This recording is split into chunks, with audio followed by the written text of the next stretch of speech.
My name is Lerato Mataboge. I'm the Deputy Director General responsible for South Africa's global export strategy, and of course the AfCFTA is central to it. I am with South Africa's Department of Trade, Industry and Competition. It was very important that we as a department and as a country participate in iBootcamp. It's quite an important platform that brings youth together from all over the continent to engage, to question, to unpack, and to learn about the African Continental Free Trade Agreement. And as a country, we've started our trading under the AfCFTA in January this year.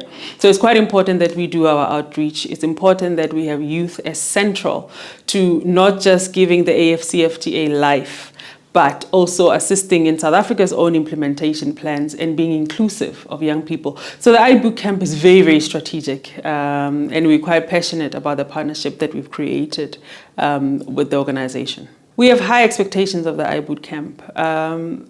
Fundamentally, what we're looking for is that the young people that are a part of iBootcamp walk away from the various sessions with a passion to implement the AfCFTA, with a passion to give it life. You see, ourselves as the policymakers and negotiators of the AfCFTA, government functionaries, we can only lay the basis for the growth and the existence of the agreement. It's the young people of the continent that are going to give it life. It's the young people of the continent that are going to implement it and take advantage of the myriad opportunities that we have uncovered through the different negotiation processes.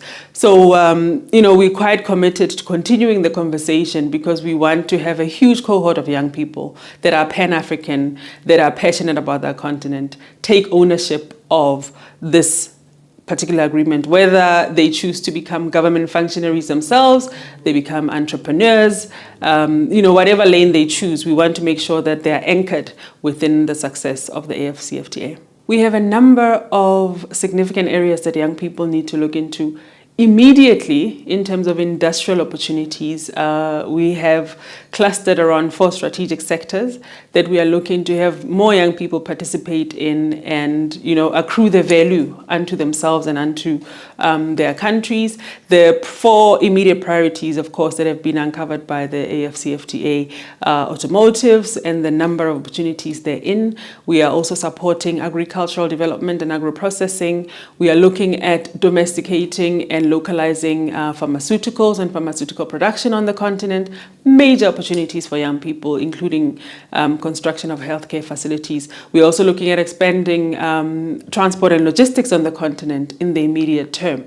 Again, those are major opportunities. So just looking at the low-hanging fruit, as it were, of industrial opportunities, we want to see young people participate.